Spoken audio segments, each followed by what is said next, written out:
Hello guys, আসসালামু আলাইকুম। আশা করি ভালো আছেন। আমি আপনাদের তো অনেক অনেক ভালো আছি। আজকে আমি আছি হলো পুরান ঢাকা, আর আজকে আমি দেখবো হলো 500 টাকার ভিতরে পুরান ঢাকার ভিতরে কি কি খেতে পারি। আর আপনারা সাথে থাকুন, ভিডিওটা এনজয় করুন। আর এই জায়গার লোকেশনটি আমি ডেসক্রিপশন বক্সে দিয়ে দেবো। ফার্স্টে আমরা চলে হচ্ছে সেই 75 বছর আগের বিসমিল্লাহ খাওয়া হবে। এখান থেকে আমরা অর্ডার করছি হলো চিকেন ব্রেস্ট চাপ। এটার প্রাইস হলো 170 টাকা এবং পরোটার প্রাইস হলো 10 টাকা করে 2 পিস। তার সাথে ফ্রি হচ্ছে সালাদ। ফার্স্টে আমরা চিকেন ব্রেস্ট চাপটি ট্রাই করব।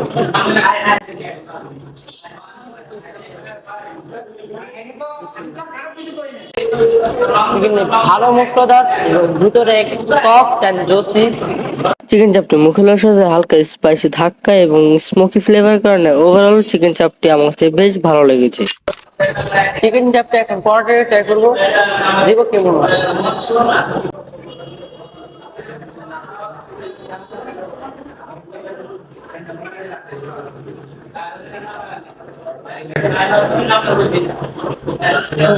চিকেন চাপটি পরোটা দিয়ে খেতে বেশ ভালো। এখন আমাদের খাওয়া শেষ। এখন আমাদের কাছে আছে আরো 320 টাকা। তারপর আমরা চলে যাই রিফ্রেশের জন্য বিউটি লাচ্ছিতে। আপনারা যদি বিউটি লাচ্ছিতে যেয়ে থাকেন অবশ্যই কমেন্টে জানাবেন।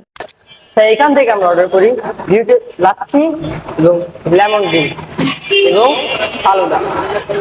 ফালুদার প্রাইস হলো 100 টাকা, লেমন ড্রিঙ্ক হচ্ছে 20 টাকা, লাচ্ছি হচ্ছে 50 টাকা। লাস্ট টাইম এটাই গেলাম আমাদের লাচ্ছি। লাচ্ছিটা বেশ ভালো এবং টেস্টি কথা যদি বলি দিক থেকে ভালো। তারপর আমরা ট্রাই করি আমাদের লেমন ড্রিঙ্ক।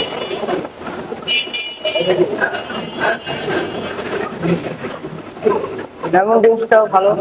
তারপর আমাদের ফালুদা ট্রাই করলাম। ফালুদা দেওয়া ছিল বেদানা, বাদাম, কিশমিশ, কলা, দই ইত্যাদি ইত্যাদি। ফালুদাটি মুখে লওয়ার সাথে সবগুলো ফ্লেভার মুখে ভেতর ব্লাস্ট করে আমার কাছে 100 টাকা হিসেবে ফালুদাটি পারফেক্ট লেগেছে। আজকের ভিডিও এ পর্যন্তই। দেখা হবে অন্য একটি জায়গা অন্য একটি video. This is reason for food kebab, Sania.